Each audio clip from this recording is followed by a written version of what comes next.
hearing is called to order. This is a hearing by the Committee on Ways and Means, and we will have two parts. The first part is on the bills on the rewards to informers, and the second part is the plastic bag tax. So let's start. We will start with the bills on the rewards to informers. This is House Bill number 9306. And there is no counterpart Senate bill. This bill seeks to amend the laws that grant rewards to informants of violation of the BIR and BOC laws by increasing the award from 1 million to 10 million. This measure ultimately seeks to improve tax collection efficiency by providing more incentives to informers. Rules for everyone who will be participating in the hearing to take into consideration. Since at present there are no other senators, and I know there will be others joining us, but it's a freewheeling discussion. When there are less senators, it can be more freewheeling. So if there is somebody who would like to make a quick comment on a resource person, I will allow that. Kindly summarize your position. If you've submitted your position papers, then don't read the whole. If you have not, or if you are about to submit, don't read the whole position paper to us. We can read it during our own time. Just simply summarize that position so that we can move along the hearing at a good pace. And yeah, that's about it. I'll call on you. Turn on your mic, and when you are not, when you don't have the floor, kindly keep your mic on mute. So let's start now with the rewards to informers. And the first resource person is the Department of Finance. I will call on Director Jesus Nathaniel Martin Gonzalez from Legal Affairs. And I believe Director Arvin Lawrence Quiñones is also present. So whoever of you will speak, I think it's Director Gonzalez. You may proceed. Madam Chair, good afternoon, Your Honor. The Department of Finance generally supports the House Bill 9306, introducing some changes to informers' rewards, subject to some general recommendations to further strengthen the provisions of the House Bill. Director, can I just interrupt you? I just want to acknowledge the presence of Senator Revilla. Good afternoon, Senator Revilla. Would you like to say a few words?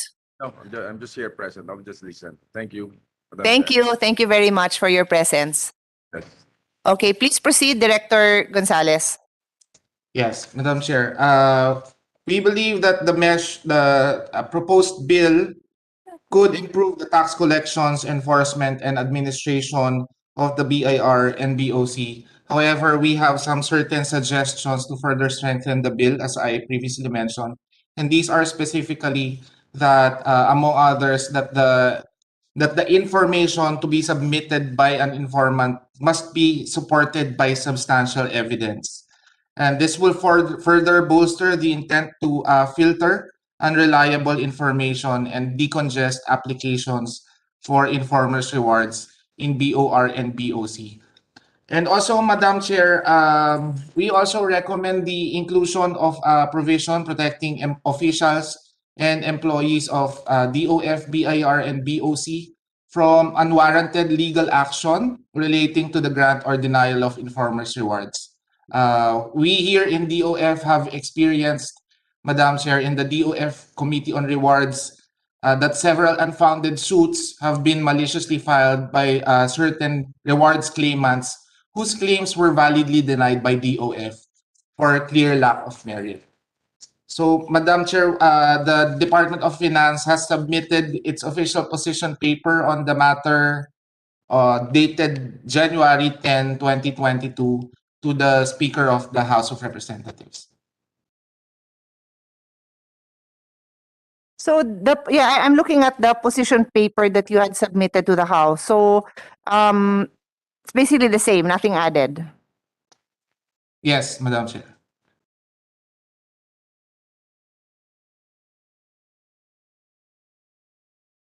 May I know how many incidents of information being passed on to you by the informants, and how many have been deemed valid information and acted upon?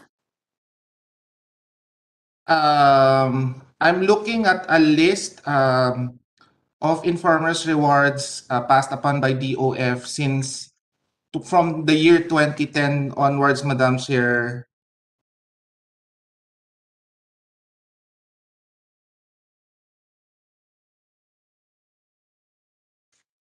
Around maybe 25, Madam Chair, since 2010 for BIR, and around 6 for BOC. Those are the number of rewards claims that were passed upon by 6 DOF. lang sa BOC, nakaka-shock naman yun. I mean, seriously. Do you think this will make a substantial difference? Do you actually, I mean, how important is this bill to DOF? Madam Chair, because currently there is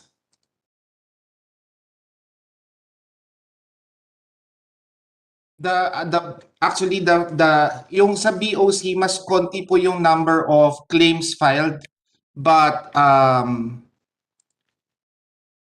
actually mas malalaki po yung informers rewards claim that are being filed with the BOC, because these pertain to tariffs and customs duties from way back, from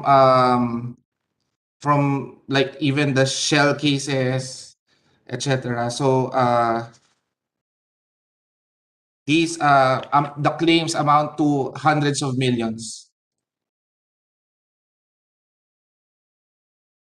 Don't you think that what is your view on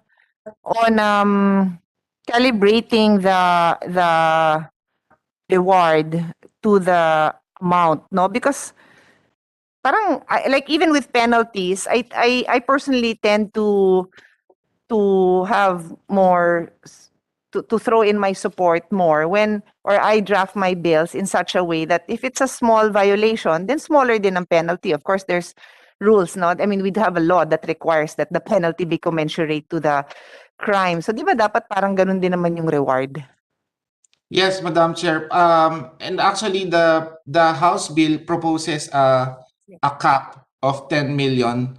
Currently, under the NIRC, the cap is 1 million. So it's being increased to 10 million. The current proposal is okay with you in the bill? Yes, Madam Chair. The DOF is okay with the increase in the cap from 1 million to 10 million. Whichever is lower. Yeah. The exact wording is whichever is lower, no? So I guess okay na nga yun. All right.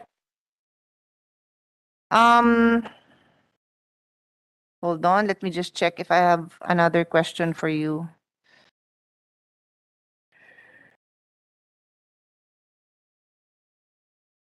So of the cases you mentioned, how many resulted in paying the claimants?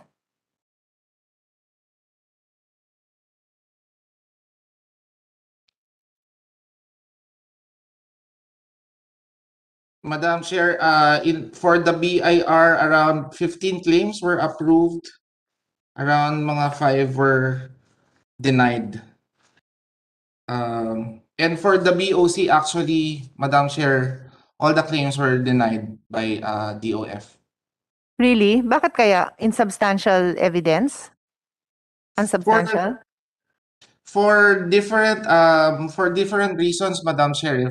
For example, I remember some of the decisions where there was no showing of that the information really was the instrumental information that led to the recovery of revenues.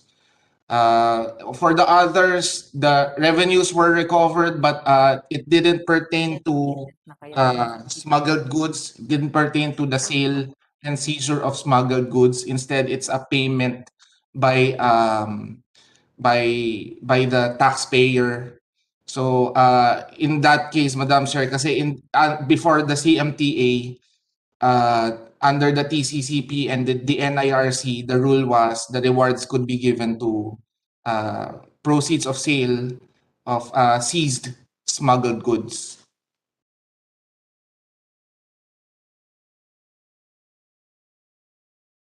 So ngayon but hindi not rewards on recovery of revenues by BOC. Can you say Before that the again? Sorry, so before the reward before used to include the proceeds of the sale. Is that what you're okay. saying? In the TCCP, in the Tariff and Customs Code, and in the NIRC, the rule was rewards could be given to informers of smuggled goods, and then the reward would be based on a percentage of the proceeds of sale of those seized goods. But Got it. in certain cases that were claimed by certain informers during the regime of the TCCP and the NIRC, uh, those claims involved recovery of revenues by the Bureau of Customs because nagbayad po yung taxpayer ng duties and taxes instead of the BOC seizing the smuggled goods and selling it to the public. So in that case, hindi po nabigyan ng dininay po ng DOF Committee on Rewards kasi at that time the rule was only on the rewards could be given as a percentage of the proceeds of sale. But in CMTA actually it's already it's in CMTA na wala pa namang nag-file under the CMTA. The rule is already na it could be based on the percentage of sale of the seized goods or the revenues recovered by the BOC. Okay, so it's broader now. Broadened now, yeah. Okay. Sige, thank you. Let's listen to BIR now. Attorney Gretchen Mondragon.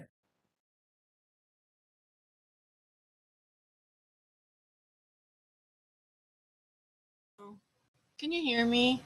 Good afternoon, Chair, Madam Chair. Yes, but video. I have video. You can't see my video? There, just now. Okay.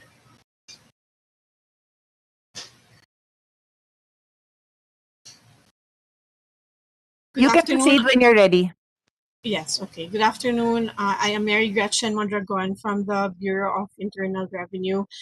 The BIR supports the bill as it is consistent with the Bureau's core values of transparency, integrity, and accountability. Moreover, increasing the amount of informers' reward will encourage other taxpayers to report violations of the tax laws, resulting in additional collection of taxes, which is beneficial to the state. It also facilitates the discovery of fraud or tax evasion, requiring the informant to provide a sworn information stating facts personally known to the informer shall avoid filing through representation which is prone to abuse. We just have a few items to recommend in order to further ensure that the government's interests are protected. First, the bill states that a sworn information leading to the discovery of frauds upon the internal revenue laws or violations of any of the provisions thereof, thereby resulting in the recovery of revenues, etc., shall be rewarded 10% of the revenues recovered and collected. This means that an information that alleges that there were, for example, 2 deeds of sale in a sale of land, for example, and such information led to the discovery of other fraud in the payment of income tax, like VAT and withholding tax, for example, no? Or other internal revenue taxes, will imply that the reward will be based on total revenues collected. So what we recommend is that the reward shall only pertain to the particular transaction reported by the informer.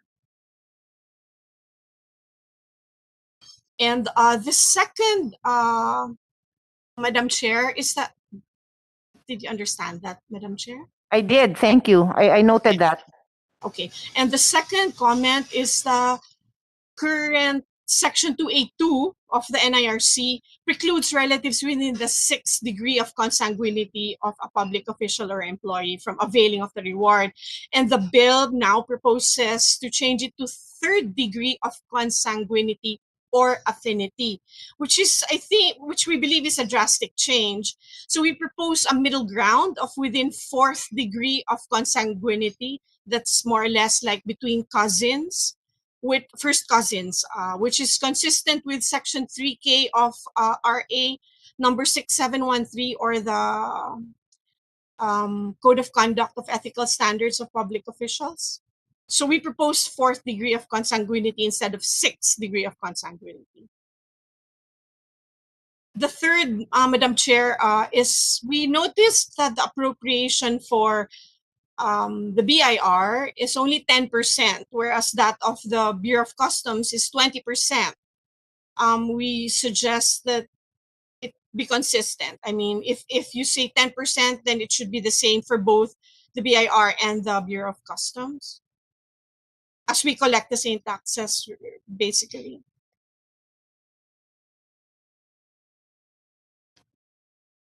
Madam Chair, those are the additional comments. Thank you.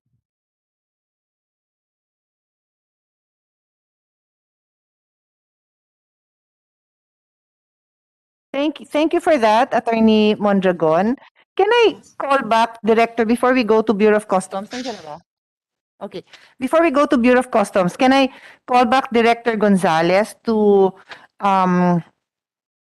just ask some questions, no? Like, what are your thoughts on what was pointed out by Attorney Mondragon on the different rates of BIR and BOC, 10 and 20%? I don't know if I overlooked it, but I don't believe you pointed that out. So do you have thoughts on that?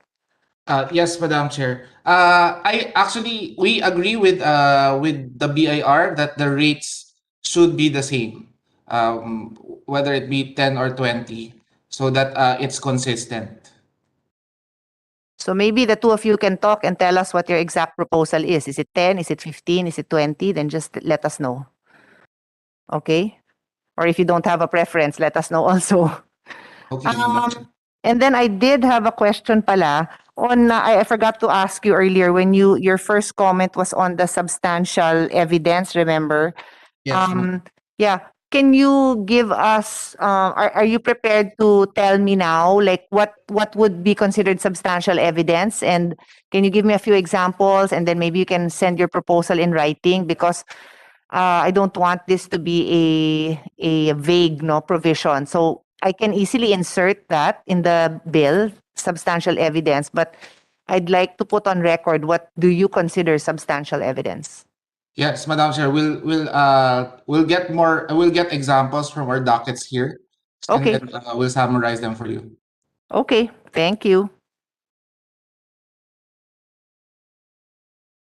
And then maybe you can tie that in both for BIR and DOF. You can tie in the recommendation of Attorney Mondragon that the reward should pertain to that particular incident with the substantial evidence, di ba? Kasi kung yung substantial evidence nga naman niya is just that, but then they give maybe a little bit more evidence on the others, but not substantial, you won't count that. So mabuti na yung maliwanag so we can be clear about it, okay? And it's good to give examples. Yes, Madam Chair. Thank you. So let's call on Bureau of Customs, Attorney Karen Yambao, and then may I ask the resource persons who will be speaking on the other topic, on the tax of plastic bags, to be get ready. So Attorney Yambao, please, you have the floor.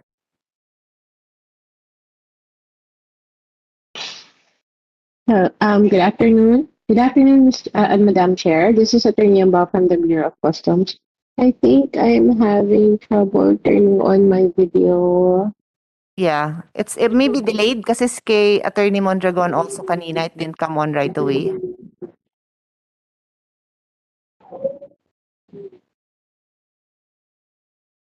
You can start talking and let's hope that we can Okay. see you. There you are. Okay. Go ahead. Good afternoon, Madam Chair. This is Attorney Yambao from the Bureau of Customs. The Bureau, sorry, what's happening? Sorry. The Bureau submits to the wisdom of the Senate in the passage of the bill, which appears to be an amendment of the CMPA, Madam Chair. We have no substantial comment. Nothing else. That's it. Yes, So you support? Did yes, you say Madam you Chair. support? Or I just heard you say it's an amendment to the CMDA. So the BOC supports? Yes, Madam Chair. We just observed that both the CMTA and the proposed legislation proposes a reward of 20%, with the difference that the CMTA does not have a cap while the proposed legislation does. And um, thus, well, we do not interpose any objection to the passage of the bill. That's all, Madam Chair. Thank you. Can I ask one last Thank question you. of all three representatives? Do you have any reason to believe that this increase in reward will increase the information and the ability of government to collect? What is our basis in saying that other than just the vague, well, the general idea that you dangle more reward and you will have more takers? Do we have proof that this will be effective? Baka naman dami-dami lang claims tapos another added administrative work. What is your level of satisfaction that this would be worth the reward and the effort we're putting into this? Level of confidence pala. Mauna ka, Director Gonzales, any thoughts? Madam Chair, that's really hard to quantify if the effect really of the proposed measure on the increase of the claims that will be filed with the BIR and BOC. But at the very least, Madam Chair, kasi ngayon magkahiwalay yung rules on rewards, nasa CMTA and nasa NIRC. At the very least, the passage of the bill will make it more uniform and just in one law. Okay, thank you. Any other comments? I have a comment, Madam Chair. Yes, go ahead. It's actually not just the amount that the bill includes, also a jurisdiction given to the BIR to decide for those rewards that are less than or equal to 1 million. So I think because right now it takes a lot of time, there's investigation, etc., etc., and it also goes to the DOF.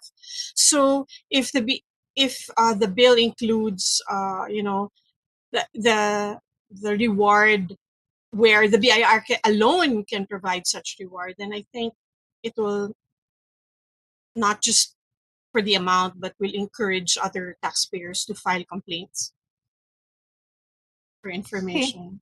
Okay, thank you. All right. Thank you. So we're done with the hearing on this subject. So those who are not involved in the other bills, you are free to leave. But apparently, it is the same people, so you are staying, right? Okay. So just give me a minute suspension just to coordinate with my staff.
Before we go on to the next topic, no, I just want to get some further clarifications on the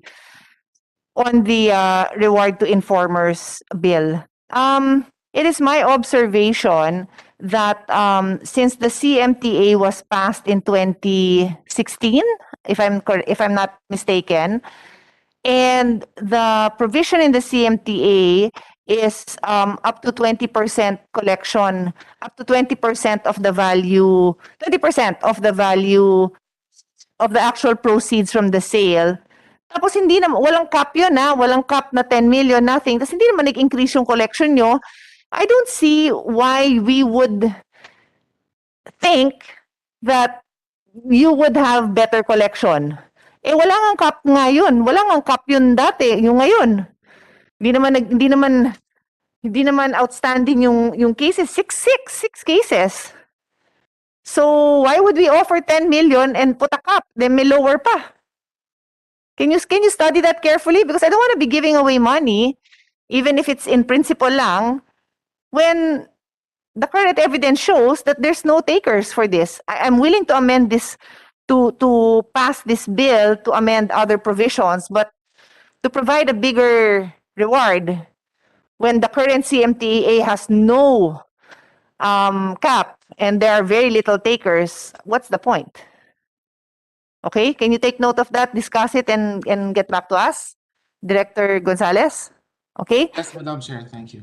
Yeah. And then my second point is directed to Attorney Mondragon of BIR, that what you were saying na it's not just about the amount of the reward that is being amended, but that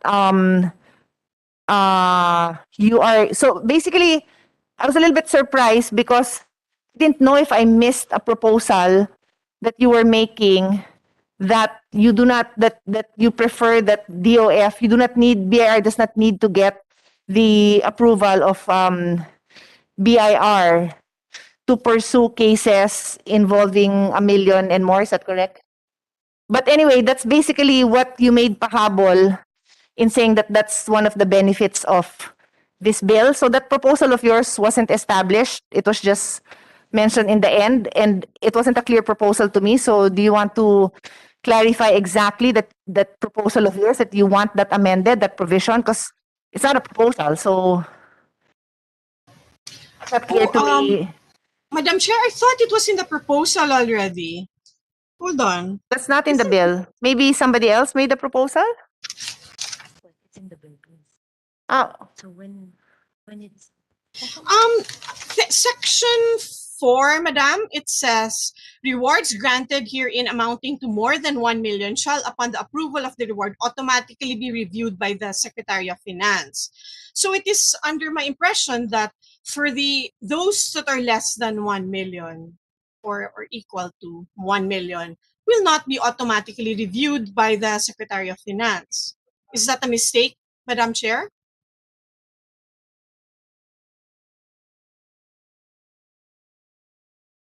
and my understanding of your statement was that you don't want an approval anymore. So that's that's the clarity that I wanted. You wanted BIR to have the automatic discretion.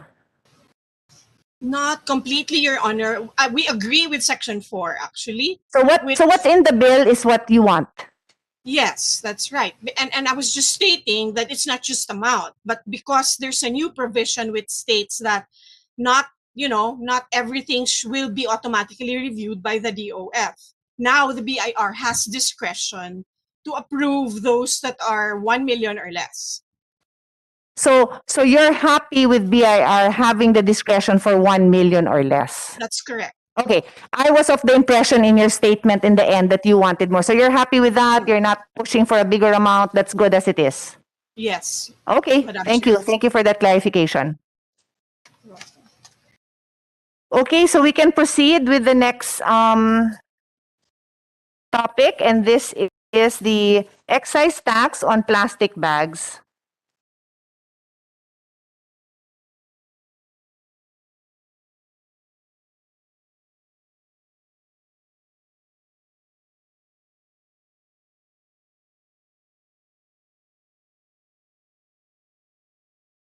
Wala palang Senate bill doon. Okay. Okay, so as a backgrounder, what we have is House Bill number 9171, which imposes excise tax on plastic bags, thereby adding a new section to the NIRC.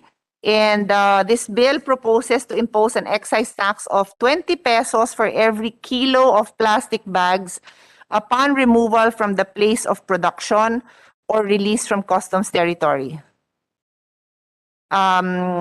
Just to spread into the record, I also, this representation happens to also be the chairperson of the Committee on Sustainable Development Goals, Innovation and Futures Thinking. And this actually addresses SDG 3 on good health and well-being, SDG 6, clean water and sanitation, SDG 11, sustainable cities and communities, SDG 12, responsible consumption and production, SDG 13 on climate action, SDG 14, protection of seas and oceans, SDG 15, repair ecosystems and retain biodiversity.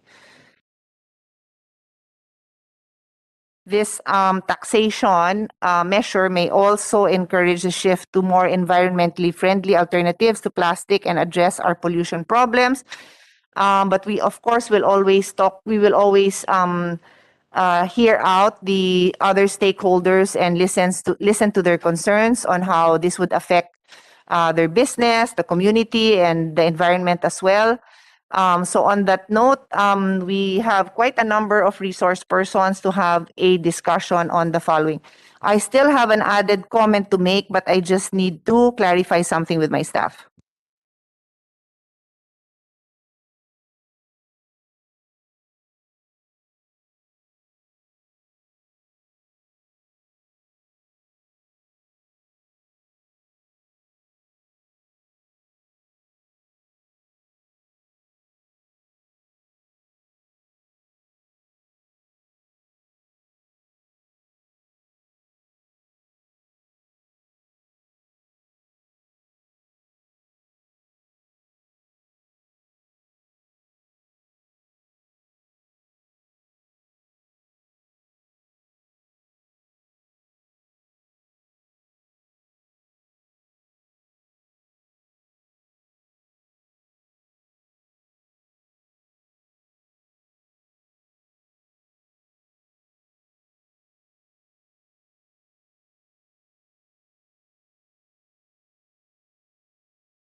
Okay, we're ready to resume.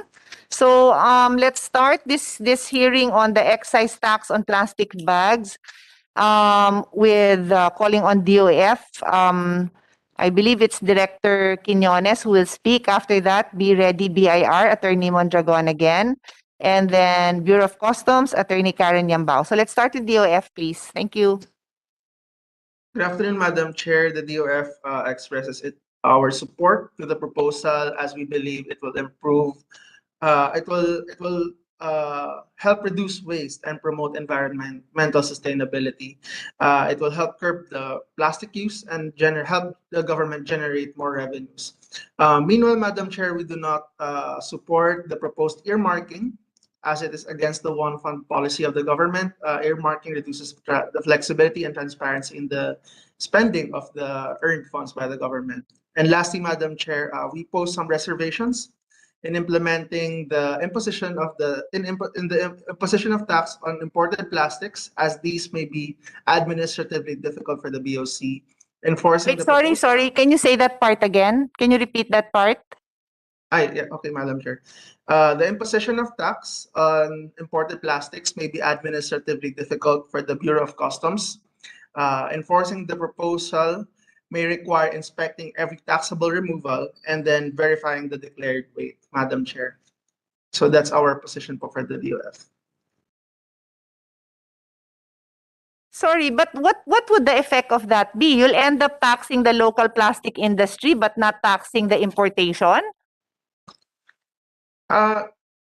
No, Madam Chair. We are just expressing our reservations on imposing it on imported plastics. While we recognize that it's a helpful measure to generate revenues, we recognize that there may be difficulties on the side of the imported plastics, Madam Chair.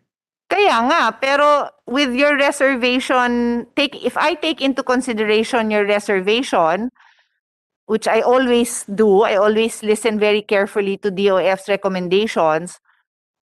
How can that would kind of be like unequal protection of the laws? I would end up taxing the local industry and not the imported. Yun ang net effect, di ba? Even if you're saying, you're just pointing out something, but that would be the effect if I craft the bill in this way, in taking into consideration your reservation. So, paano? Okay, Madam Chair. So in that case, we defer na po to the wisdom of the committee and how the bill will be crafted. As with regard to the DOF, we support the general imposition, but we know that there may be difficulties on the side of the BOC po. Yeah, so maybe what you can do is help us figure out how we would implement it if indeed this bill will pass, di ba? Kasi hindi man pwedeng gano'n na one-sided lang. Yes, Madam Chair. Okay, thank you. All right, can I hear from Attorney Gretchen Mondragon for BIR?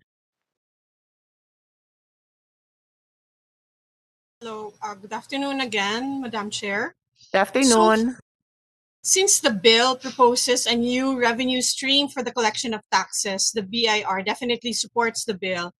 It's just the administration. I mean, a while ago, the DOF representative mentioned the concern for the Bureau of Customs. We in the BIR, sorry.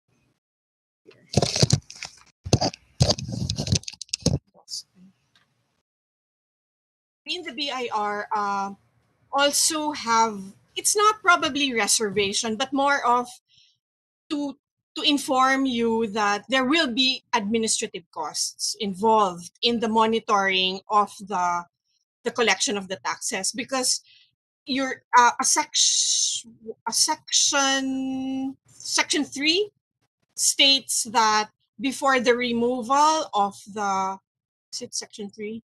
Yeah, before the removal of the plastic, the taxes need to be paid. So there will be some monitoring involved.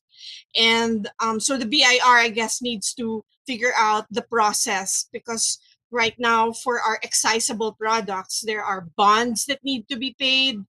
The warehouses are monitored. So the same thing will happen for the manufacturers of plastic. Got it. Understand. I believe if you want to hear from our representative from our large taxpayer, if she's here from the BIR for excise. Perea Beverly Milo, are you in the call? I'm sorry, but basically, Maybe Madam Chair, could you get in touch with her and let's hear from her kahit later na? Let's see okay, if she I can, will let her okay. know. Yes. Thank you. All right. So before we proceed, are you done with, is that it for now, Attorney Mondragon? Yes, Madam Chair. Okay. So before I call on Bureau of Customs, may I hear from both DOF and BIR, given that you both expressed reservations on the implementation, the administrative difficulties, what are your thoughts then on I mean, it doesn't appear to me that your idea, you are excited about the prospect of generating more income for government. No, I assume, although you didn't say it exactly, but I assume you are just being supportive of this being used as a measure to curtail the effects of excessive use of plastics on the environment. No, so if I'm just putting words in your mouth, then feel free to correct me. But I didn't gather that it's like a revenue generating. That the objective is really revenue generating. So on that note, what are your thoughts on like a fee instead on the retail side, which seems to be extremely common in other countries? Like almost every country I've traveled to pre-pandemic, they don't offer plastic bags. And if you do avail of a plastic bag, they will charge you. Do you think that would be better? So wala pang sakit ng ulo ang government agencies and collection. It's really, then it becomes a DTI endeavor to be sure that whatever law and rules we come up to ensure that plastic bags are not, we change the habits of people expecting a plastic bag to be handed to them, and instead they would have to ask for it and they would have to pay for it. Any thoughts on that, DOF and BIR? Madam Chair, where will the funds go?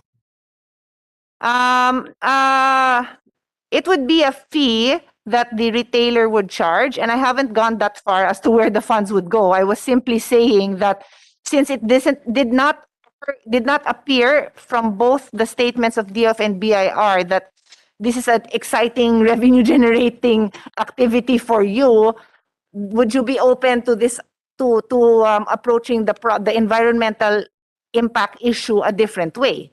So obviously the fee would have to go somewhere. I haven't figured that out because this is not the coverage of the bill. I'm just really taking advantage of your presence and getting your thoughts.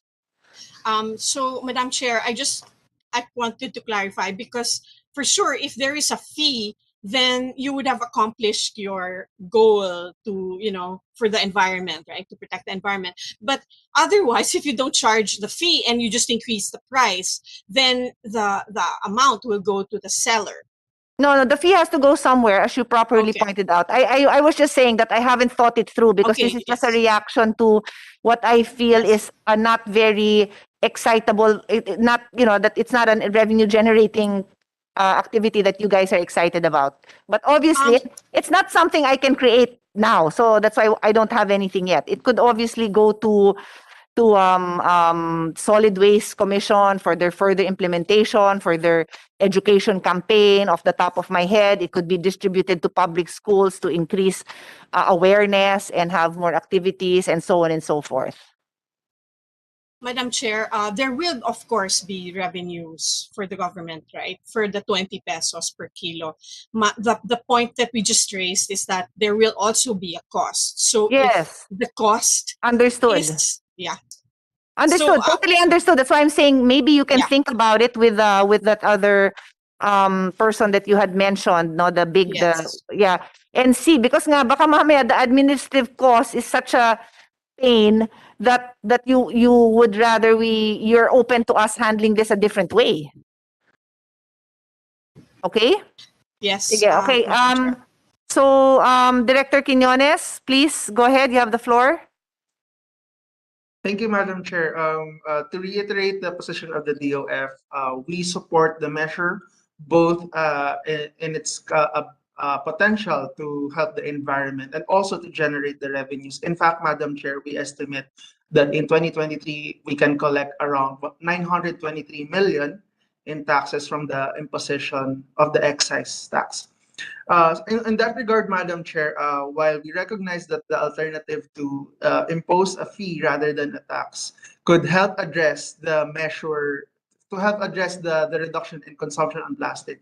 Ang nawawala naman dun, Madam Chair, is the potential to generate the revenues, which the country needs because we have a lot to pay for now that we are addressing the current pandemic. So that's our position, Madam Chair. With regard to the administrative difficulty that we mentioned earlier, yes, we agree na meron po. But we can address these naman later on in the implementation. But the DOF right now, yung position po namin is that we support this measure both as an environmental measure and also as a revenue generating measure. Thank you po, Madam Chair. Okay, sige. Buti yun, you mentioned the amount, no? At almost 1 billion, no? Sabi mo, I really was gonna ask that also, the estimated collection. So 925, yeah, okay. And for the record, no, to put context, this covers labo and sando bags. I actually will admit ignorance. I do not know what labo bags are. I know what sando bags are. I think I'm pretty much familiar with all kinds of plastic bags, but who can educate me on what exactly is a labo? Because that's what's in the bill. I didn't draft that bill. It came from the House. And because I understand, I don't know which I later on will call on the different resource persons. They will explain the one of the issues is the lack of clarity on what is the coverage, because usually there is like that technical description of the bag, no? So I don't know if there probably will be some debate as to what bags are actually covered. I just assume that these are like the single-use, really nipis plastic bag, but I didn't draft the bill. That's something I want clarity on moving forward in the discussion. Okay, so whoever wants to add to the clarity or the confusion on the coverage of this measure, feel free to mention it when you are called later on. Labo are the ones with parang one use na PSC. You know this. Okay. So yung labo bag, para lang siyang walang hawakan. Parang ganon, yung parang plastic lang. Yeah, get it. Okay. Okay, so BOC, Attorney Yambao, and then be ready, Department of Trade. After Department of Trade, DBM. BOC, Attorney Karen, are you ready? Yes, good afternoon, Madam Chair. The BOC interposes no objection to the passage of the bill, and we submit to the wisdom of the Senate in connection with its passage. That's all, Madam Chair. Do you have any comments on the observation of Director Quiñones of DOF on the possible difficulty in implementing this? Kasi sa inyo dapat nanggagaling yun. Kasi he commented on behalf of Customs na it might be hard to check all the arriving containers, etc. Madam Chair, when it comes to the inspection of shipments that come into the Bureau that pass through the Bureau of Customs, I submit, Madam Chair, that in case the law is passed, the Bureau can adjust to the volume of to the volume that might need to be inspected, to the volume of shipments that might be inspected. Anyway, Madam Chair, we base the inspections on the declaration. So on the declaration of the importer. So if the declaration shows that there are plastics to be inspected, that there need that what's being imported is plastic, meaning there would be a need to inspect it. It is a submission of the Bureau that won't You will be adapt. such a yes, we will adapt. That will be such a big problem for us. Okay, noted. Can anyone tell me where does the bulk of our plastic bag whether it's subject of this bill, which is the labo and the sando, or other plastics, where does it come from? Local or imported? Who would have that data? I don't know, maybe DTI, because kayo naman ang next na tatawagin ko. Do you know that, DTI? Or anyone else?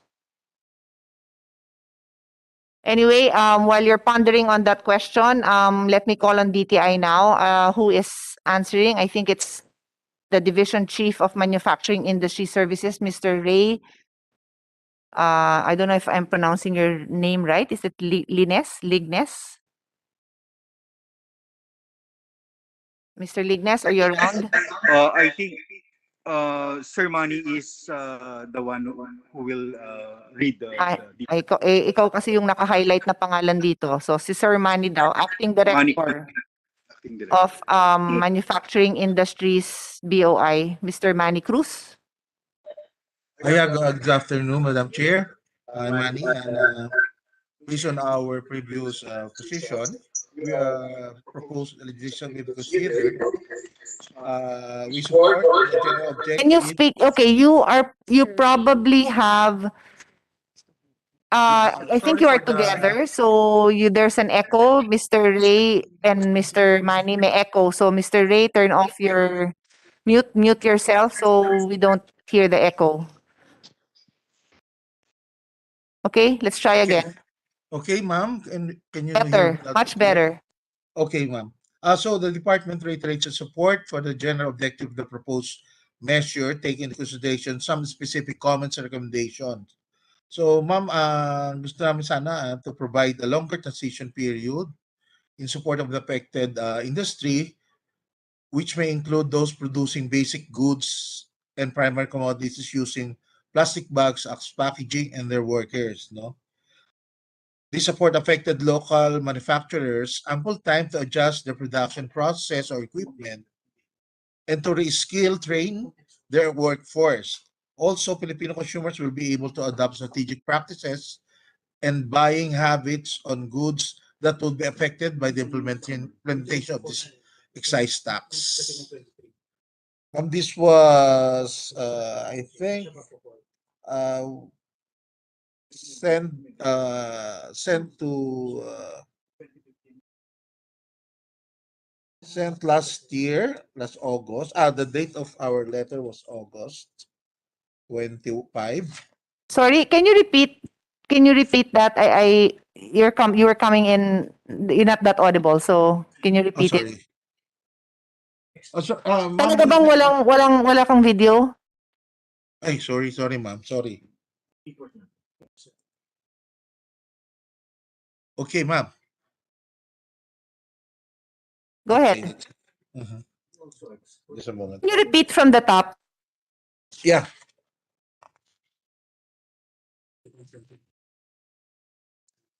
Based on our position letter, we reiterate our support for the general objective of the proposed measures, taking into consideration its specific comments and recommendations as we submitted our proposal, no, ma'am. And in addition, we would like propose legislation that may consider providing a longer transition period in support of affected industries, which may include those producing basic goods and primary commodities using plastic bags as packaging and their workers. This affords affected local manufacturers ample time to adjust their production processes or equipment and to reskill train their workforce. So for the retailers who would be the distributors who would be using the bags kasi mapapamahal. Yeah, no, I'm trying to understand your statement. Why do you need a transition period to retrain who? Manufacturers who are Workers. using these plastic bags that will now cost more. Yun ba yung point mo? Medyo fill in the blanks please para naintindihan ko na maayos. Ma'am, para ma-retrain yung workforce ng nagpo-produce ng plastic bags. So the manufacturers of the plastic bags Yes, kasi to retrain their workforce, because how will their production be affected by why would they have to be retrained? Isn't that a finance issue in the companies? Um, So parang Are they no longer going to use the plastic bags? I'm filling in the blanks because I don't understand the point that you're making. just a moment, ma'am.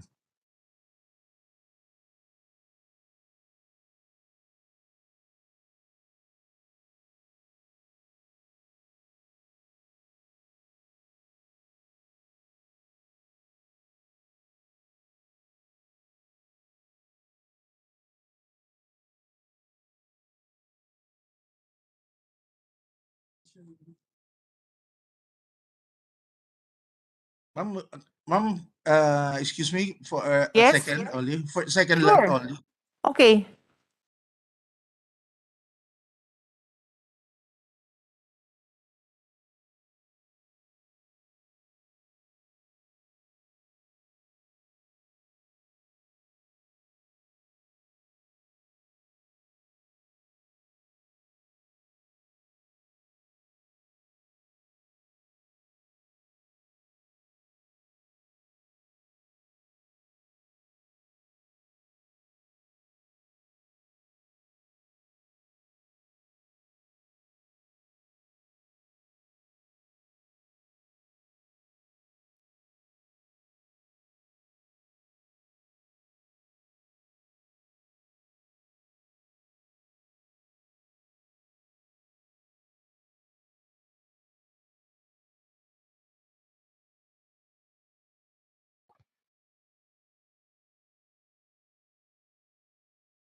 Ma'am, sorry for the ma'am, inisip namin doon is to, in case na talagang mahihirapan na nga magpa-produce ng plastic bags, there are other alternative, type of bags na baka pupuwedeng, ma-manufacture nung, producers using, different raw mats. So they need to be trained, something like that. So your statement is basically to allow time for other alternative products to be made available, whether it's going mag iimbento sila or they Yeah. just need to retool kasi meron ng such products available. They just need to buy new machines, diba? Kasi that's what you're saying. Yeah, ma'am. So the assumption is they're going to change their product. Eventually, ma'am, eventually. Kasi ano yun eh, dalawa So mga you're assuming that they will not continue selling this product with a tax? magda-diversify lang sila pero they will still be producing such products. So in case na, siyempre, titignan nila yung ano ba yung mas kikita sila by producing alternative products or Okay. continue producing this. Okay, it's clearer now than what you stated earlier and what was stated in your position paper. And I will already say that obviously I agree with the second statement there that to give the Filipino consumers to allow them to adopt strategic practices. I'm all for that, for educating awareness, which dapat matagal nyo na rin namang ginagawa. Let's not pretend that it's only happening now. That's your job. Between you and DepEd, you should be educating because you should be promoting healthier, environmentally friendly practices. So let me put you on notice that I expect that to be coming from you din naman, di ba? Don't wait for a new bill for you to say na, oh, we need 5 years now. No, you should have been doing this the last 10 years, di ba? Kasi you should be promoting good products, di ba? Yes, Clear ba ma'am. tayo doon? Yes, Madam Chair. Okay, so Yes, maybe later on I will ask you what are you also doing to try to promote that. Okay, let me lang call on your colleague, si Director Marcos Valdez from the Consumer Protection and Advocacy Bureau. Good afternoon, Madam Chair. Yes, good afternoon. Regarding the transition period mentioned by the BOI, the position paper states that it's for the transition period for those producing basic necessities and prime commodities and using the plastic as packaging. So I believe the BOI is referring to, in abroad when you buy meat, they pack it in paper. Perhaps we can also do that here, both for retailers and also for the buying habits of the consumer to pack the meat or other goods in materials other than plastic. So that's for the transition period referred to, Madam Chair. Thank you for that. Would you have information as to what countries are actually already doing this, and did they legislate this, and is there a particular kind of paper? Is it like wax paper? Parang the ones I've seen tend to be parang waxed on one side. Tama ba? That's what I remember, ha? Yes, Madam Chair. We'll get the data on this and then we'll submit, Madam Chair. Okay, and then I really want to know nga if in what countries was it legislated, but I'm sure we have some resource persons from the environmental advocacy groups that can share that. But I'd also like to hear it from DTI side, because I would assume that you're up to date with best practices of our neighboring countries and even other countries, di ba? Yes, Madam Chair. We'll just gather the data and then we'll submit. Okay, salamat. So are you done with your statement, DTI? Director Manuel, meron pa bang iba or that's it for now? Wala na, ma'am. That's it for now. Okay, salamat. Please stay because we might have more questions to ask you after we hear from the other resource persons. So let me call on DBM, the OIC Director Perpetual Judea Quezon. Did I pronounce that right? Budget Information Legislative Liaison Service. And then be ready after that, DILG, although it appears na wala silang representative. So after that is DNR. Okay, so DBM. Good afternoon, Madam Chair, and to all Good afternoon. present in this meeting. Ma'am, may I mention that the DBM submitted a letter to the Senate Tax Study and Research Office dated August 23, 2021, reiterating the comments and recommendations of the DBM submitted to the House Committee on Appropriations. As stated in the DBM position paper, the DBM differs to the position of the Department of Finance in view of the revenue implications of the bill. As stated earlier by Director Quiñones, any measure that leads to earmarking of funds for specific use is discouraged in view of the one fund concept, and in order to maximize the efficient use of limited resources available to the government. Further, it is noted that solid waste management is among the activities devolved to the local government units pursuant to Section 17B of the Local Government Code. The responsibility of the LGUs to implement and enforce solid waste management is further reiterated under Section 10 of Republic Act 9003. That's all, Madam Chair, and thank you po.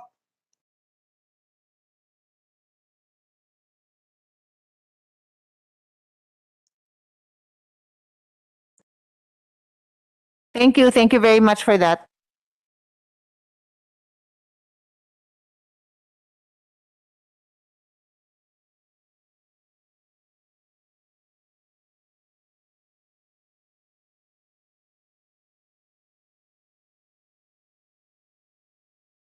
Okay, I was just going through your position paper again to see if there was anything I need to further clarify, pero mukhang okay naman.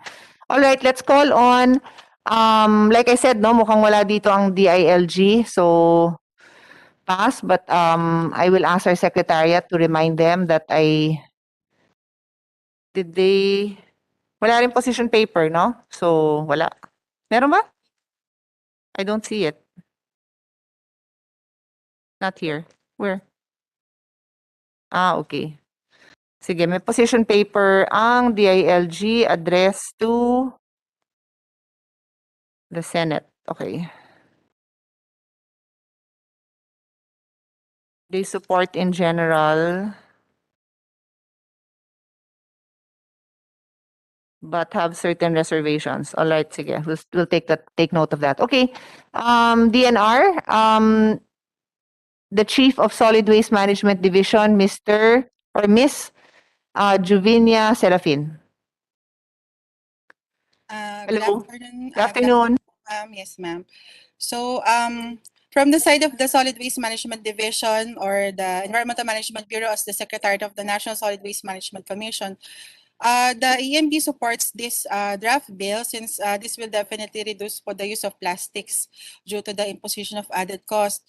The fees that will be collected will help the LGUs in the implementation of its solid waste management programs. Our clarification is, will this go to the local solid waste management fund or will this go to the national solid waste management fund? And our another comment is that the plastic industry has to be properly consulted since they are the ones affected by this proposed bill.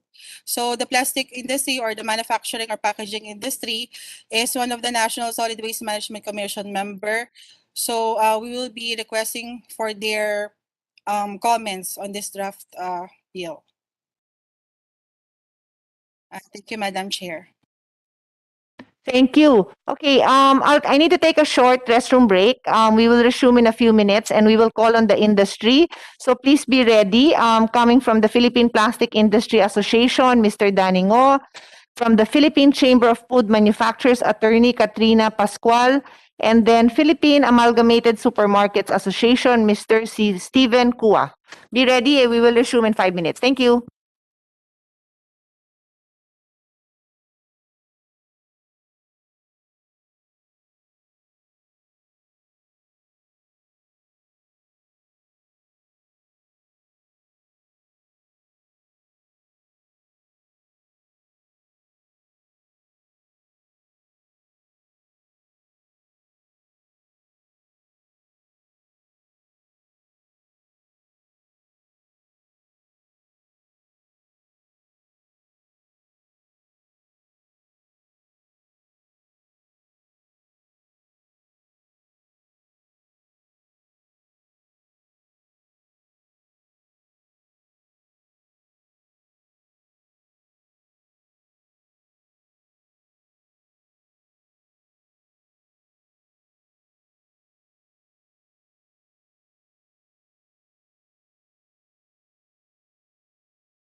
Resumed. So, can I call on Mr. Daningo of Philippine Plastic Industry Association? Good afternoon, Madam Chair. Thank you for this opportunity. Good afternoon. Go ahead. Thank you, Madam Chair. Madam Chair, the industry strongly opposed the excise tax. Kasi, number one, well, as you've been telling a while ago regarding the wax paper and everything, no, it's well, it's very hard because agriculture and food industries uses heavily on this plastic. They rely heavily on this one, especially agriculture. As based on experience, we tried way back 10 years ago. With industry also is looking for alternatives that we can. We tried packing vegetables in paper and then in tin bags. Vegetables last longer when packed in plastics and then refrigerated. Pag nakalagay siya sa papel, ang dali po mag-spoil. Even meat, the same thing.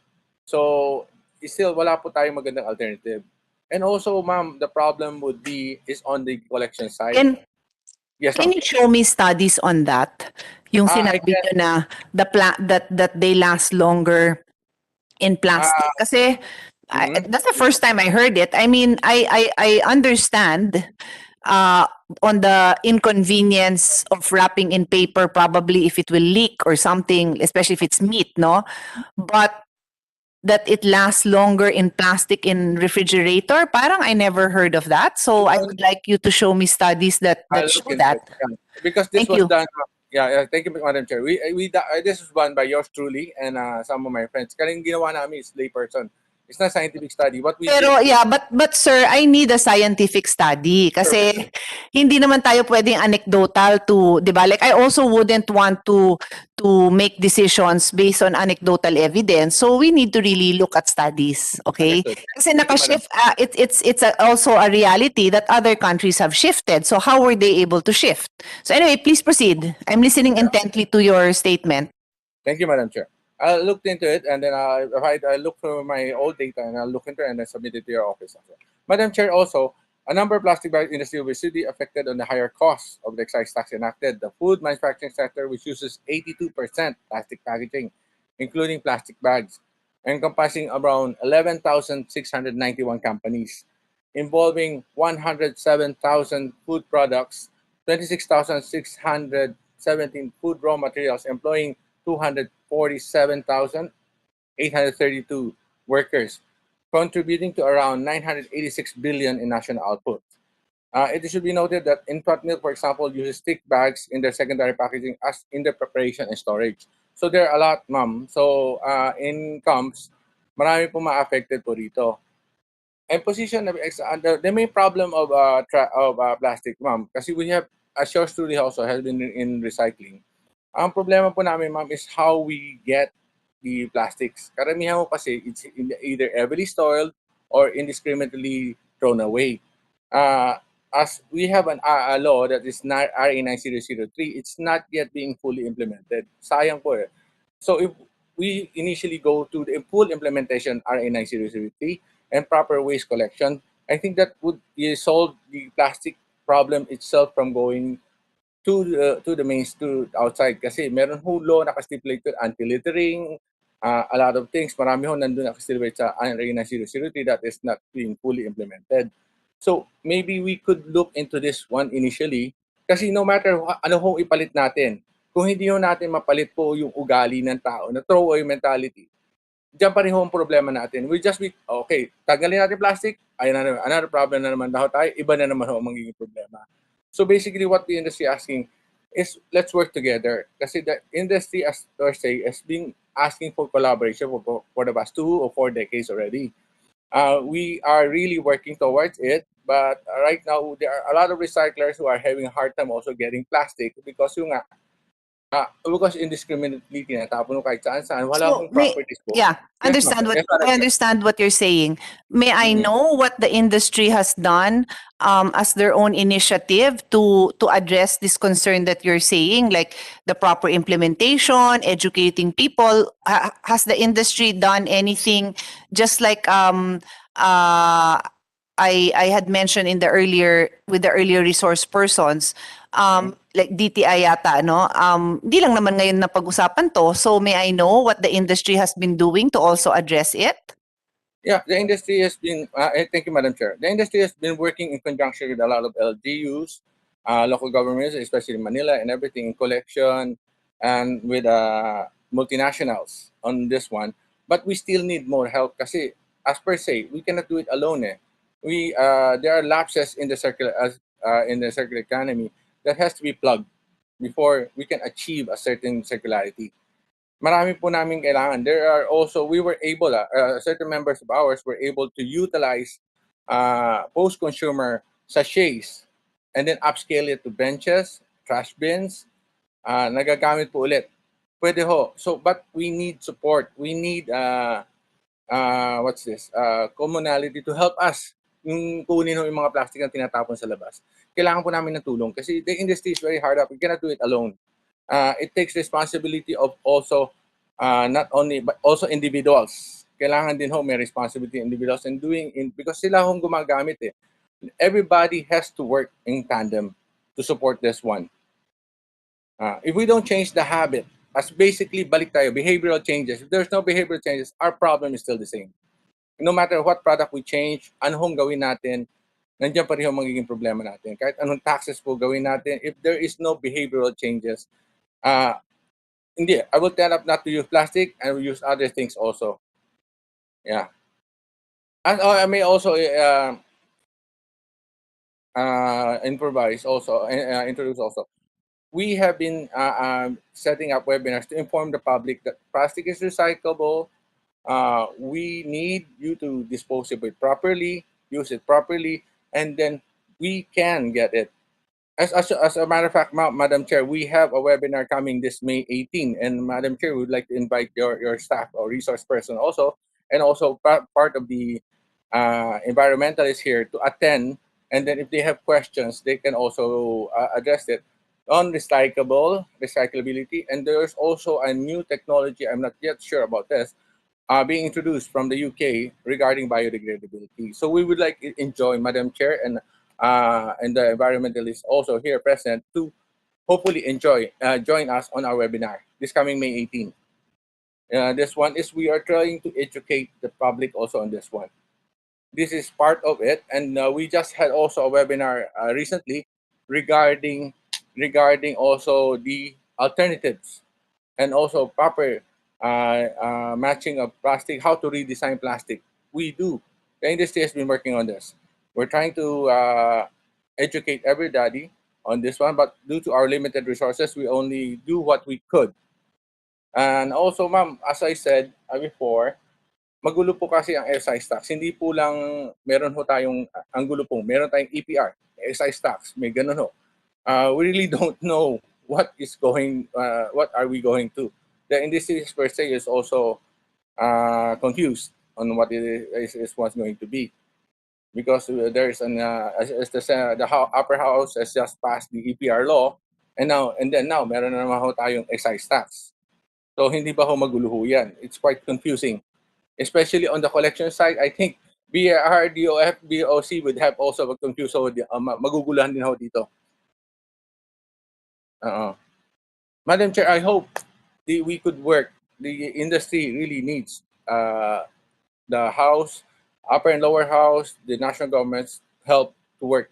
As there was a study done by World Bank last year, there is more than $1 billion worth of plastics that's being thrown away that can be recycled. Sayang po yan, ma'am. This is also another income generating. Mas malaki po sa ina-assume nyo sa excise tax. Kasi yung excise tax, we are basing on na continue ang gamit natin. Siyempre, if you use excise tax, mahal na siya. Babawasan na siya. We won't have the same generation income generating as we have. Unlike the World Bank report that there are more than $1 billion worth of recyclables plastic that could be also income generating, could help not only the government but also the common people, the pickers, up to all level, even in makakatipid din ang gobyerno sa importation. I hope, ma'am, you would reconsider this, ma'am. Thank you, Madam Chair. Thank you. Yes, I'm familiar with that World Bank study. Close to $1 billion nga, $890 million worth of recyclable plastic. And I throw back the question to you, what proposals have you made or what actions have you taken to make that a reality? Like may proposals, have you sat down with DTI to find out how your industry and how government can possibly set up those recycling facilities? I also need to know what actions you're taking kasi it, like you said, no, you cannot do it alone. Nobody can do it alone. So I also want you to tell me what have you done about it? Kasi this is an opportunity that we are both aware of. So what has been what have you done on your part on this? And then my second question is, can you answer my question that I posed earlier as to how much of the plastic bags are produced locally versus imported? Because somebody gave me the info that I said, sorry, I think it was Bureau of Customs stated that there is zero importation of plastic since 2016. Is that accurate? Madam Chair, with regards to your first question, ma'am, we had worked with BOI with encouraging foreign investors in setting up recycling plants here in the Philippines. As a matter of fact, BOI was able to organize a initial meeting for interested investors for coming in. In here, yeah. On the Okay. second one, on the So importation. ano nangyari? Tapusin muna natin yon. Ano nangyari? How many potential investors were there that were engaged? More than one? And when was this? And what's the latest update? Well, on this one, the potential investor was the Chinese Plastic Recycling Industry Association. It's an association, conglomerate of recyclers from China who are Okay. interested in setting up here. So we're still under BOI. BOI is still contacting our China attaché on this one, on the matter following of this one. Kasi it was forced through the Chinese, Beijing Chinese attaché coming here to BOI. So the meeting was just recently, a few months ago. Okay. Uh, Sige, so ma'am, let's prioritize that. Di ba magtulungan tayo na ma-prioritize yun kasi Yeah. that's also a component, one of the tracks for the solutions. Yeah, thank you, Madam Chair. Yes, that's true. Yeah, we're really proposing on this one. We're really encouraging investments on this one, and also we're also encouraging the what's this? The using of redesigning of plastic. So that's why we had a webinar. Any new materials that has meron ang abroad, from let's say from US, from Europe, to introduce it to the local industry, the FMCGs and everything. And currently, ma'am, we have, as I talked earlier, we have a webinar coming this May 18 regarding. Yes. Naka-plug na kayo niyan. Yes, noted. I hope you Pero, can. pero wait, sorry. Did you answer my question as to whether there is importation? That was my question eh. You talked about the foreign new technologies, but I'm asking if currently there is importation of plastics. Well, yours truly, as of now, importation of plastic, it depends. What kind of plastic is being imported? My question is all kinds. Tell me, what kind of plastic is being imported? Well, as of when I was going around, there were imported plastic flower pots. Imported yun during the pandemic time. Nagulat nga kami. What's that, flower pots? No, I'm talking about bags, plastic bags. Bags, there is possibility kasi some of our members are saying there were, but it's unconfirmed yet. Meron daw. So in other words, negligible since you don't even know. So the industry is dominated by local producers. Is that correct? On the thin bags, no, it's not locally. There are still importing. Meron pa rin ho dumarating. Ba't hindi alam ng customs yan? Sandali, sir. Hold ka lang dyan. Let me go back to Bureau of Customs. Attorney Karen Yambao, are you there? Can you Madam confirm? Chair, good afternoon. Yeah, are you familiar about, do you have declarations of plastic bags coming in? Madam Chair, I checked with the office, with the relevant office. They said that negative, Madam Chair. Ang alam po nila, materials lang po ang ini-import, not the plastic itself. I asked specifically about the plastic labo and the sando bags. But ang nandun lang po sa declaration was yung mga may foil at the others, like plastics with the other side being that of foil. Pero yung sando and plastic, we believe that the importations merely pertain to materials that are used, and most of the plastics are locally produced. Okay, sige. Mr. Daningo, I just go back to you. Baka you can tell your members who are importing plastics to volunteer. Do No, the our members, our May members mga do not natatawa, import. may mga natatawa dito. 'Di ba? That's the Yeah, proper action to take, 'di ba? You are yeah, legitimate businessmen. I assume that you are paying the proper taxes. So bakit yes. naman yung local industry lang magbabayad? Dapat yung I mean, suppose locals din naman yung nag-i-import or whatever, foreigners, whatever. Yeah, tell them because wala daw record ang BOC so far according to our representative, Attorney Yambao. Okay? Madam Chair, our members are all 100% local. We don't import finished Okay. product. So your members are all local. So I'm asking you to confirm with them if any of them are importing not just the materials but also finished product, 'di ba? Yes. Yeah, I will ask with them. But based on my knowledge, all our members are local manufacturers. Kasi Okay, thank you. we don't accept traders also. We don't accept importers, ma'am. Puro local manufacturers po kami. Yeah. Sabi mo niyo kasi kanina meron kaya nga ako nagtanong sa BOC. Madam Chair, this is based on nung pag lumalabas ka, may nakikita ka na kasi we're into manufacturing itself, di ba? Alam mo kung gawa mo hindi or locally made. Kasi they're totally different. Makikita niyo the quality is different. It's very thin. It's really something different na what we're manufacturing locally. So, I don't know kung saan sila nanggaling or what. I cannot answer on that one. Kasi that's not, hindi naman namin hawak ang importation and everything. And we're Okay, not sorry. So let me be the one to tell you what I understand that you're saying.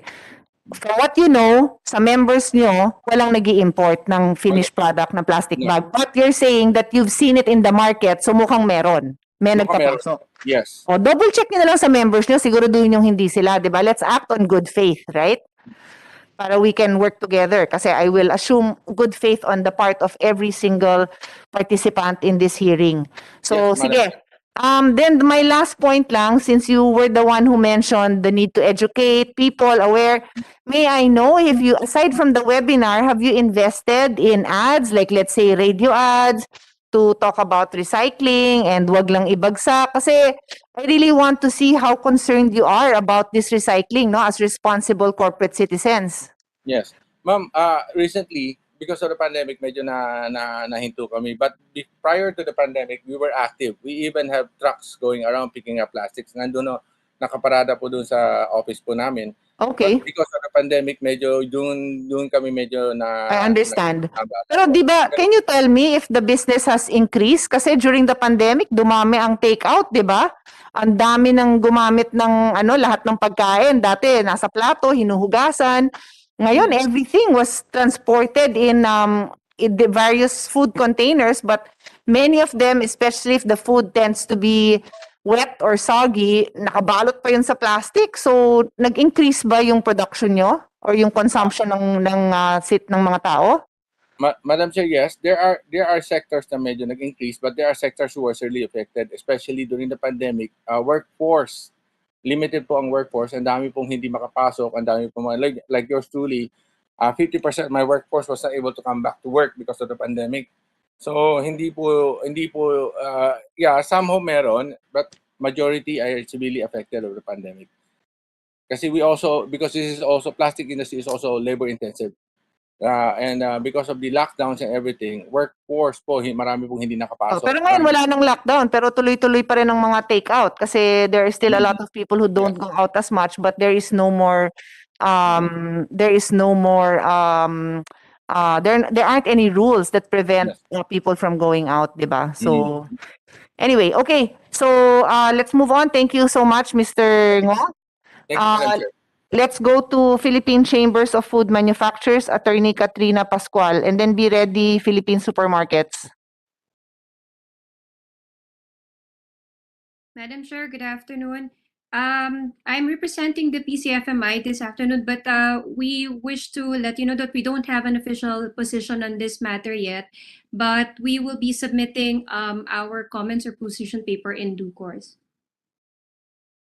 Sige, can you try to submit it within the week, the latest, so that we can include your concerns? Kasi if not, di kayo masasama. So, in particular, no, I will point out, Mr. Ngo has mentioned the food industry. So maybe you can be the one to give more clarity on that. Like, what are your concerns? What has been your experience? What data do you have on the use of alternatives to plastics, and so on and so forth. Okay? Yes, madam. We will relay to the members. Thank you. So next, Philippine Amalgamated Supermarket Association, Mr. Steven Kua. And then after that, I will call on Mother Earth Foundation. Go ahead. Yes, good afternoon, Madam Chair. If you're interested to find out what has probably taken place instead of in terms of what the different industries have done, okay, for plastic bags, because supermarkets and retailers are one of the biggest users of plastic bags for secondary packaging. No, more than 2 decades ago, we've been thinking what we can do. Around 2003, 2004, we were invited to a United Nations Environment Program workshop in Kuala Lumpur, and they pointed out that retailers stand in the middle of manufacturers as well as consumers. So there's something we can do. Okay. So because of that, Pag-asa, our association, was able to come up with a position paper saying that we are willing to collect used plastic bags. And we are saying that since these people who bring in used plastic bags, we can surrender them to recyclers. It seems the problem at that time, Mr. Ngo was saying that recyclers walang bala. They don't have means to collect used plastic bags which are not soiled, hindi yung tinapon sa payatas or dump sites. So we volunteered to collect for them in their behalf so that we can surrender to them and they can recycle these. No? As it turns out, to make a long story short, we feel that the major problem is not whether we use paper, plastic, or even plastic made from rocks, which is a new technology, but the problem is reusable versus disposable. It looks like people don't want to bring reusable bags, because they don't know how much they're probably going to buy. So the problem is, if everyone uses reusable bag, wala tayong problema sa plastic bags. No? The problem is, hindi nga sila nagdadala. Now, there are cities which have banned the use of plastic bags, no? Lalo na big cities like Quezon City, Muntinlupa, so on and so forth. Supermarkets are having a hard time dealing with customers because galit ang customer, syempre. Wala ba kayong karton? Wala ba kayong paper bag? Hindi man paper bag. If you buy, cartloads of goods, you cannot place them in paper bags, no? Naubusan din ang karton, no? That's why nga, it's a problem, no? So what we did, our position paper, no, was that if you don't bring a used plastic bag for us to surrender to recyclers, you have to pay 1 peso. That was our proposal. Quezon City Hall adopted Say that again. Say that again. Can you just repeat that? Yes. If you are buying from a supermarket or a retailer, it need not be RTW shop, sport shop, music store, and you don't bring a used plastic bag, you don't surrender a used plastic bag for retailers to surrender to recyclers, which means you didn't do your job or responsibility as a responsible citizen of this planet. You will be charged for the new plastic bag that that will be requiring for. And where is this? Where was this implemented? Quezon City po, ma'am. Quezon City. Okay, in connection with their in connection with their ordinance. Yes. Okay, and then please proceed. I said 1 peso, they said 2 pesos. Okay, fine, no? And they said it will not go to City Hall because people might wonder where the funds will go. So he says, as long as we come up with a green project, okay? But they said through the years, this did not prosper. So now they banned plastic bags, no? And supermarkets in Quezon City, as well as the other cities which have banned plastic bags, no, are having problems, especially with fresh produce, no? Well, I won't go into the details, but you're a shopper, you know the problems if you don't have proper packaging, no? Well, I So know because when I'm abroad and the requirement is to pay for a plastic, I punish myself and carry it with my hands. yes, Or yes. I buy a reusable which I know naman will not go to waste except that marami na rin akong reusable bags. But that's my punishment to myself.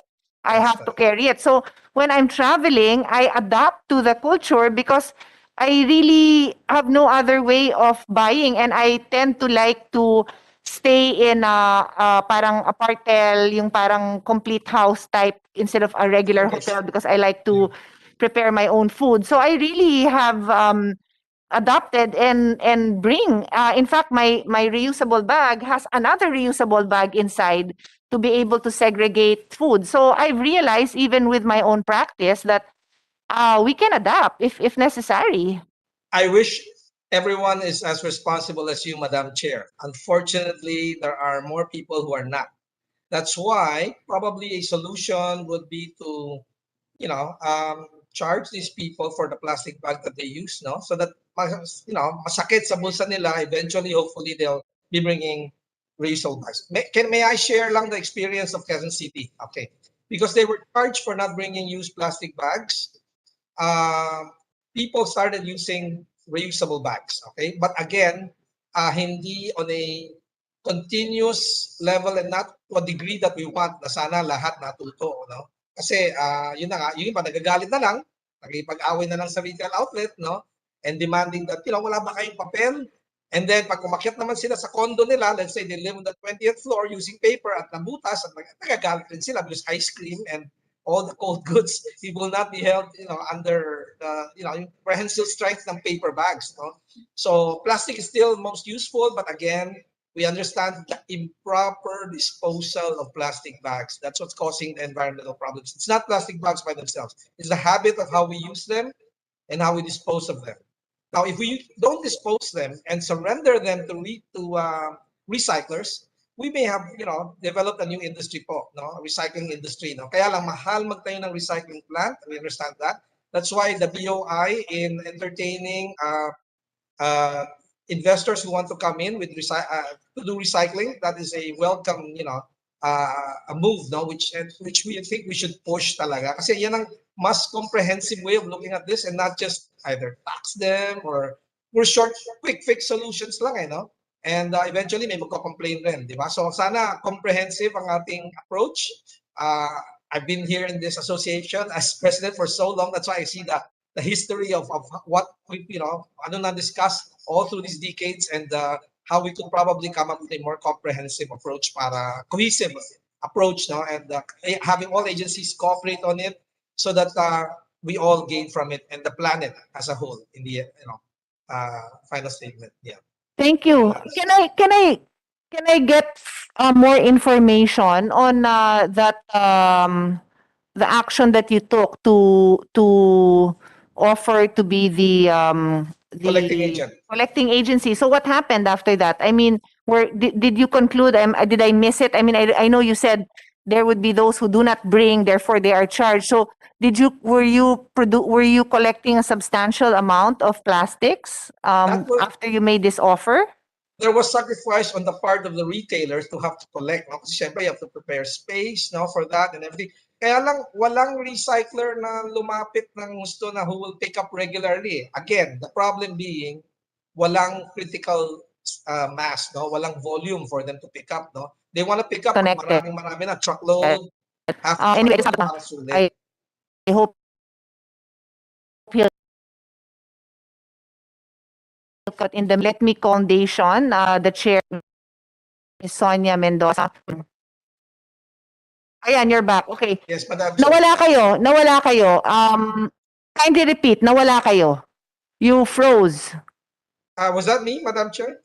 You froze the last 1 minute. Okay. Yeah. We were saying that yung mga recyclers hindi po nakapag-collecta rin eh. So walang nag-coordinate properly, no? Kasi I guess not enough volume for them to collect, no? Siyempre gusto nila isang truckload. By that time, ang supermarket namin napuno na ng plastic bags for them to collect a truckload, no? So there has to be Exactly. some monitoring and Agree. coordination. Yeah, I'd like to give credit kasi I'll ask my staff to call my daughters now. There's a foundation that goes around picking up anything actually that you don't need, whether it's plastic, carton boxes. They go around. So I was so impressed. No, walang charge. They just give you a date and they'll pick it all up in your house. Can you imagine? They did this house to house. Like they would have a South Day, a North Day. So if this group of these are young people, I'm so impressed. I want to mention their names so that they get the due credit. I suppose naman, pwede naman to gawin in the industry. Itong mga batang to, hindi man lang sila industry. It's just their own initiative to save the planet. So, ma'am, anyway, nag-e-echo po kayo. Be clear po dating. Nag-e-echo po kayo. Yeah, sorry. Yes. Can you yes, hear me meron. now? Okay.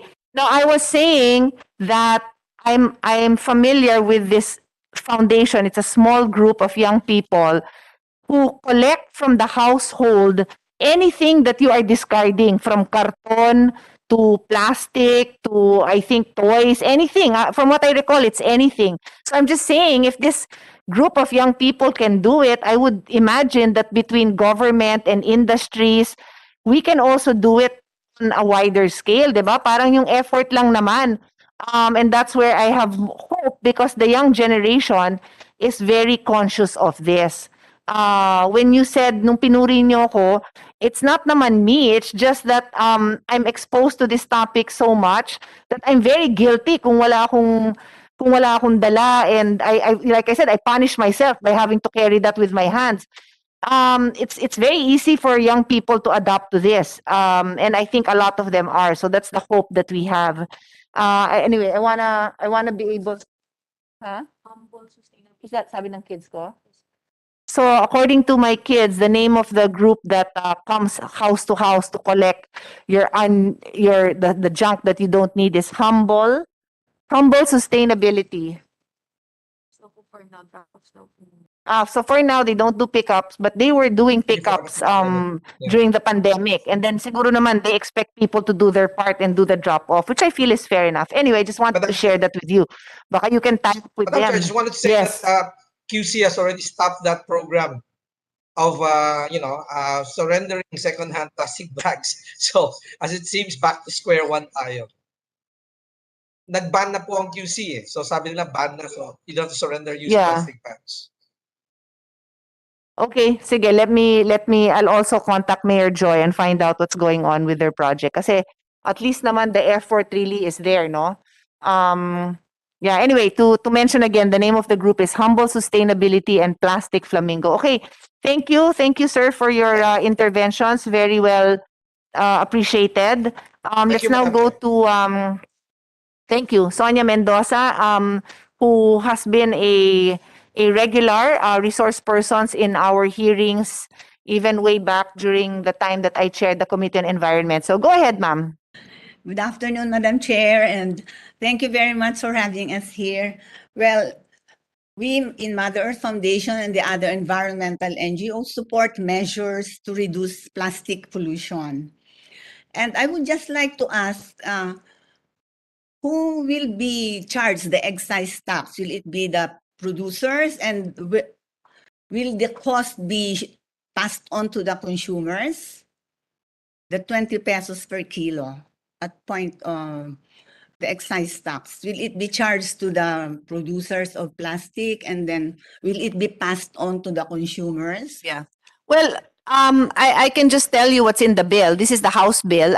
There is no Senate bill. So just based on the House bill, it says it's charged to the producer, and it doesn't say who it will be passed on to, but normally that is expected, sadly, that it is passed on. It is a pass on cost that is kind of expected when these things happen. Of course, ideally we would like the producers to take responsibility also, but what normally happens is it becomes a pass on cost to the consumer. Yeah, so if it's like that, I mean, I think we will more likely support the fee that you mentioned, a fee, because then it will be clear that there's a fee to be imposed. Because as of now, the consumers think that plastic bags are given for free. They don't know that the cost is included in the products that they are buying. So when you go to the groceries, you think that the plastic bag is given free, but actually it is not because it has a cost. Well, behavior change was mentioned, and they're blaming the users of plastic for the plastic problem that we have. But Mother Earth Foundation has been implementing Republic Act 9003, and we have been successful. We have zero waste model cities and sites like Barangay Fort Bonifacio in Taguig. We have the city of San Fernando in Pampanga. The whole city is zero waste. We have Malabon and Navotas here in Metro Manila, Batangas City. We have 30 barangays, and we have the whole province of Siquijor now undergoing the zero waste program. And Isla Verde also. So it's not really the consumers. Plastic in itself, especially plastic bags, the plastic labo, and the sando bags are really problematic because they are not being recycled. All around the world, I haven't heard of a plastic bag recycler. Maybe, I don't know if I'm correct, but even in the US, they have given up recycling plastic bags because it's causing too much problem. In our Go ahead. In our zero waste sites, we collect all the waste, including the plastic bags, the labo, the sachets. But after composting the organics and selling the recyclables, there is still this portion we call residual waste because these plastics are not recyclable and they are not biodegradable. I'm speaking of the sachets and the plastic bags, the plastic labo and the sandos. So it's not really the behavior of the consumers. It's the product that are problematic. Unless they change this product into something biodegradable and recyclable, then the problem will be greatly solved. Because even if we collect all the waste in our sites, there is still this portion that cannot be recycled and cannot be composted. So it is residual waste, and because it has no value, then it goes to the waterways, it goes to the open environment. So of course, education campaign is very important, but we have encountered those sites that are doing zero waste, that there is still this portion of the waste that has to be thrown into the landfill because they are not biodegradable and they are not recyclable. So we don't have yet a position paper, Madam Chair, but we will submit, the environmental NGOs will submit our position paper this week. Thank you very much po. Thank you. Can I just get clarification? Because I think it was Mr. Ngo who I noticed raising his hand, so I'll call him again later. Mentioned about the World Bank study on almost $1 billion worth of products of value that can be saved by way of recycling. So my question, ma'am, is: are you saying that it is impossible to recycle completely? In other words, there's a portion of the plastic bag that is not recyclable, so parang may residual waste yon, and that one is really just going to be a pollutant? Or because you did say plastic is not biodegradable or recyclable, so I understand that it's not biodegradable, the normal plastic, that one is clear to me. But if it can be completely recycled, then you would be okay with that. But your statement is it cannot be completely recycled. Is that what you're saying? I'm saying the single-use plastics, like the very thin plastic bags, even the plastic carry bags. Yes. And the sachets, up to now, there is no recycling for them because even around the world, the figure is, since plastic was invented, only 9% of plastic was recycled. So it's a practical consideration. It's not that it cannot be recycled, but the reality is they are not being recycled. Because they are not recyclable. They are not recyclable. So what is this World Bank statement that 1 billion worth is the value of what can be recycled? So you're basically saying that there's still residual waste in the process. Is that what you're saying? I'm just trying to understand. Yes, it's like the sachets because it is composed of multi-layers that even chemical recycling is not possible. Okay. So unless the industry, I mean the manufacturers, reconsider the design of these packaging materials, it is very, very hard to recycle them because it is multi-layered. Yeah, I'm against sachets. Agree. Yes. And I mean also because it's just so hard to recover. It's just such a small piece, and it's just, parang no value. And unlike pa nga siguro the plastic bag that technically could be reused a couple of times, the sachets are really, to me. The plastic bags are not, even if we collect, collection was mentioned as a problem. Yes. But in our zero waste sites, we collect all the waste from the household. And these plastic bags are just there in our materials recovery facility. It's already voluminous because nobody wants to buy it because it has no value and because it cannot be recycled here. Okay. I got that. Thank you. Thank you very much. Appreciate it. Thank you po, Madam Chair. Sige, Mr. Daningo, did you want to say something? And can I ask for your comment also, Mr. Kua, na yung comment na no one wants it? In a way, it's consistent with Mr. Kua's statement that parang inaantay pa daw na maging isang truckload yon bago kunin. Pero baka naman ayaw talagang kunin because no one wants it. Is that accurate? And yun nga, kayo, Mr. Ngo, comments nyo din dyan. And whatever else you wanted to say because you were raising your hand.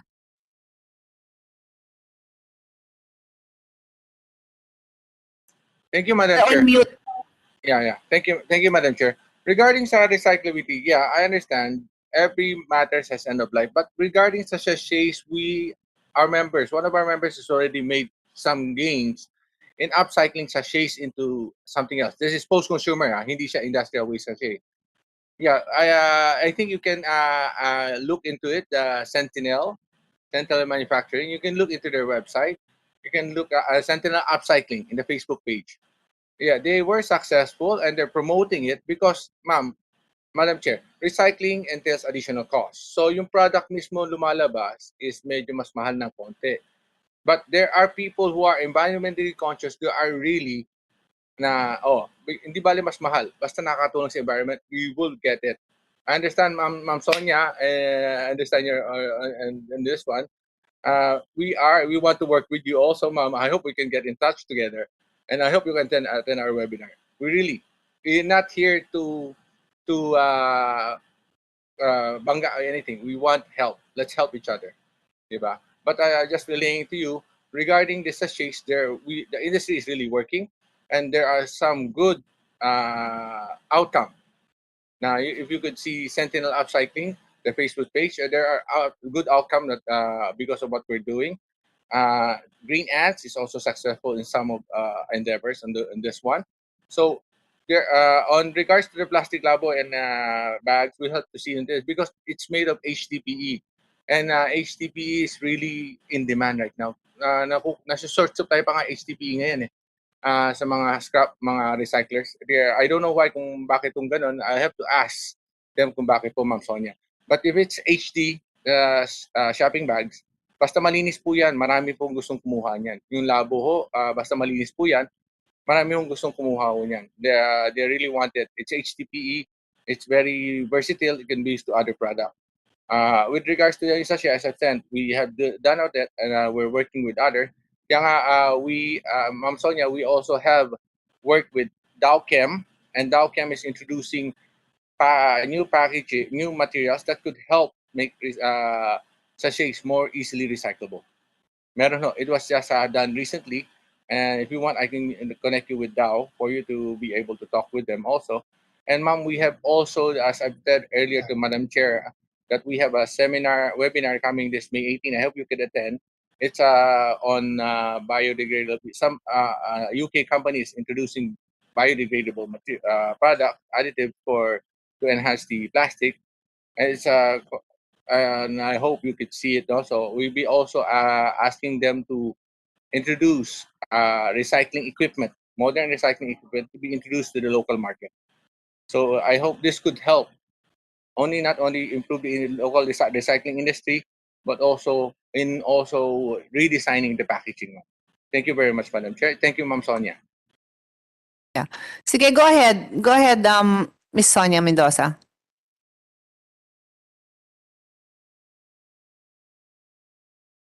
You're on mute. What was mentioned was using these sachets and other plastic products that are not recyclable for other products.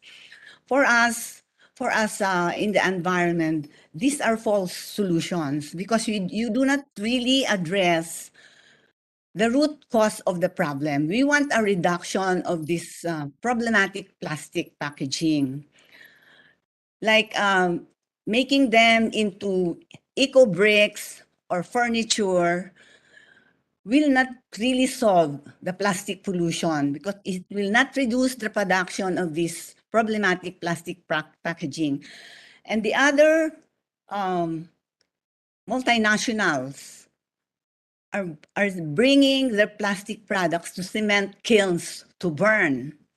And this is not environmental because anything you burn there, especially plastic, there is toxic pollution. And there is no proper control in the cement kilns to address the toxic emissions of this burning of plastic. And they claim they are plastic neutral. But actually, they send these problematic plastics like sachets and the other non-recyclables like plastic bags to the cement kilns. Thank you po. Thank you. Yes, I understand that there is a fundamental difference in views on how to address this plastic issue.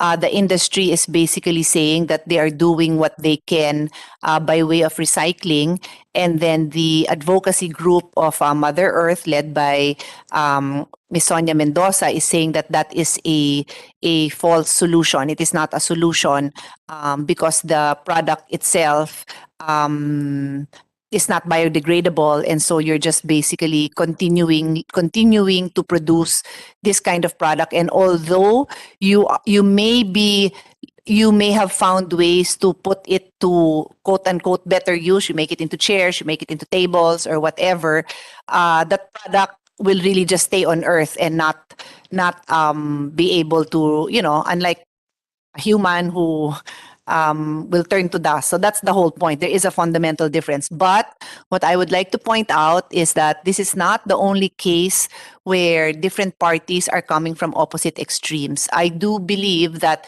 both parties, especially, of course, the advocacy group, not just led by Ms. Mendoza, but even others with similar positions, will not have to compromise their views, but can at least maybe even assist and really still work together in pursuing that ultimate goal, but recognizing, kasi when you all say that 20 years na kayo dito, and I became the chairman of the Committee on Environment in 2004, so I can also say almost 20 years ko na rin naririnig ito because 2004 was when I became a senator and became the chairman of the Senate Committee on Environment.